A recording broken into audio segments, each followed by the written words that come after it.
es šito nedarīšu. 10 centi jāmeklē. Par škam, tak nevar kaut kur pievilkt. Nu, tāpēc man arī grūti citreiz runāt ar vadītājiem, kad viņi kaut kur tur. Un kaut kur tur vēl ir. Un viņiem liekas, ka tā var darīt arī tagad. Nu, nevar tagad tā darīt. Un es saku, un tad viņi paliek dusmīgi. Jā.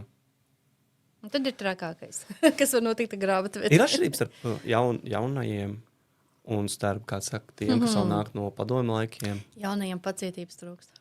Jā, nu, es varu piekrist, absolūti nav. Pilnīgi, Man nervu sistēmā efektivitāte ir tā, ka es nevaru izturēt jebko, kas nav. Man mamma zvana. Varat paņemt manu meitu uz mēnesi? Nu, viņa grib pārliecināties, viņa grib būt grāmatvedis. Viņa jau pēc nedēļas, es šito nedarīšu. 10 centi jāmeklē. Par škam, tak nevar kaut kur pievilkt. Nevar Es samaksāšu. pievilkt. Jā. Tas ir pie tam vēl Eiropas projekts, nu, kur Latvijā nevar būt atkāpē. Jā, tev ir jāsameklē.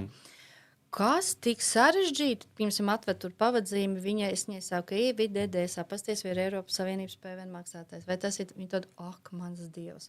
Tad mums bija, piemēram, klients, kam ir tā kā tavas tehnikas, bet viņš viņas pārdod. Man jāiet ar ārlietu ministrijas mājaslapā, jāmeklē, vai tās nav divējādības preces, vai viņu nevar izmantot karā un tā tālāk.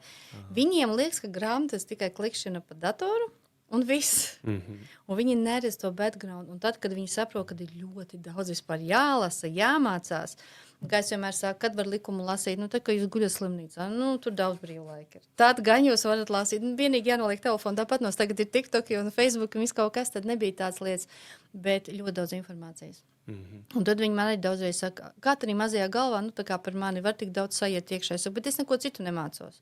Es mācos tikai grāmatvedību. Un es mācu citiem cilvēkiem.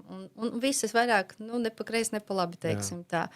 Bet es esmu iemācījusies arī meklēt. Varbūt tāpēc, ka mēs esam vecie cilvēki. Mums nebija kādreiz tādas Google vai vēl kaut kas. Mēs meklējām grāmatās. Mēs esam pieraduši tam. Šeit jau ChatGPT pateica, ka tā ir. Un viņš pat nepārliecinās, vai tā ir. Jā, ar jauniešiem ir. Un viņi arī, kā lai pasaka, viņi redz, ka citās vietās var ātrāk nopelnīt.